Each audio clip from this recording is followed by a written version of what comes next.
कभी कभार क्वेश्चन किया जाता है कि इन दोनों में से कौन सा इंटेंसिव है या कौन सा एक्सटेंसिव है, अपोजिट भी पूछा जा सकता है। तो अगर पूछा जाए कि इन दोनों में से कौन सा इंटेंसिव है, इंटेंसिव मीन जो इंडिपेंडेंट हो, किस चीज के इंडिपेंडेंट हो, अमाउंट के। तो एक है स्पेसिफिक हीट कैपेसिटी और दूसरी है जनरली हीट कैपेसिटी। दोनों को जरा इलाबोरेट करते हैं तो हमें समझ आ जाएगा कि इन दोनों में से कौन सी इंटेंसिव है। इधर देखिए, स्पेसिफिक हीट कैपेसिटी किसे कहते हैं? अगर आपके पास ये एक बीकर है और इसमें पानी है और वो 1 ग्राम है, दूसरा एक बीकर है उसमें भी पानी है, वो भी 1 ग्राम है, और ये तीसरा एक बीकर है उसमें भी पानी है और वो भी 1 ग्राम है। इसको भी आप हीट देते हैं और टेम्परेचर है 0 डिग्री और ये 0 से 1 तक कन्वर्ट हो जाता है। यहाँ भी टेम्परेचर 0 है और ये 0 से 1 में चला जाता है, और यहाँ भी 0 है और ये भी 0 से 1 में चला जाता है। ये भी हीट एब्जॉर्ब करता है। इधर देखिए, ये भी हीट एब्जॉर्ब करता है और ये भी। सबसे ज्यादा हीट कौन एब्जॉर्ब करेगा?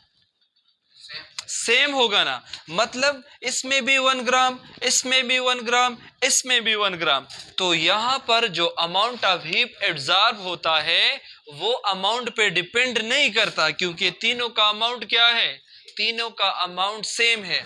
और स्पेसिफिक हीट कैपेसिटी इसी को कहते हैं कि वो 1 ग्राम वाटर हो।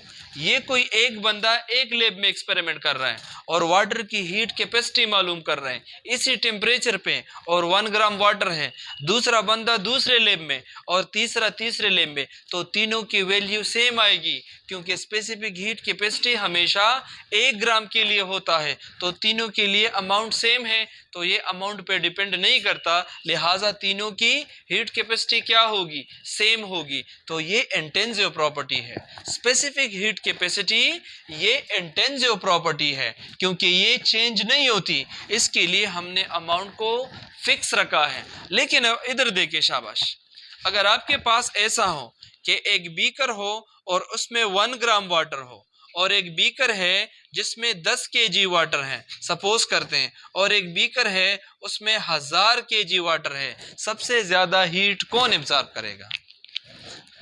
कौन सा वाला ज्यादा करेगा? जिसका अमाउंट ज्यादा है, क्योंकि heat capacity generally is directly proportional to amount of substance. जितना सब्सटेंस ज्यादा होगा उतना वो सब्सटेंस ज्यादा गर्म होगा। देखिए, अगर आपके पास 1 ग्राम वाटर है, उसको गर्म कर ले, उसमें कम हीट एब्जॉर्ब हुआ है, वो आप कम इस्तेमाल करते हैं। जो 10 kg वाटर है उसने ज्यादा हीट एब्जॉर्ब किया है, हीट को किसी काम के लिए ज्यादा इस्तेमाल किया जा सकता है। और जो 1000 kg वाटर है, सपोज किसी इंडस्ट्री में हमने गर्म किया एक बड़ी टैंकी में, तो ये ज्यादा हीटेड वाटर ज्यादा हीट एब्जॉर्ब करता है और ज्यादा काम के लिए इस्तेमाल हो सकता है। मतलब ये 1 ग्राम वाटर को आपने वॉशिंग के लिए गर्म किया है तो ये कम काम करेगा ना। और अगर आपके पास 10 kg वाटर है, आप ज्यादा कपड़े धो सकते हैं, और अगर आपके पास 1000 kg वाटर है तो ज्यादा काम करता है। तो देखिए, इसकी हीट कैपेसिटी कम है, इसकी अमाउंट ज्यादा है तो ज्यादा है, और इसकी अमाउंट सबसे ज्यादा है, तो लिहाजा इसकी हीट कैपेसिटी सबसे ज्यादा होगी। तो जनरल जो हीट कैपेसिटी है वो किस पे डिपेंड करती है? अमाउंट पे। जितना ज्यादा अमाउंट होगा उतने ही ज्यादा। तो जनरली जो हीट कैपेसिटी है वो एक्सटेंसिव इन नेचर है, वो अमाउंट पे डिपेंड करती हैं, लेकिन स्पेसिफिक हीट कैपेसिटी अमाउंट पे डिपेंड नहीं करती। इसके साथ जो है ये ख़त्म हो जाता है।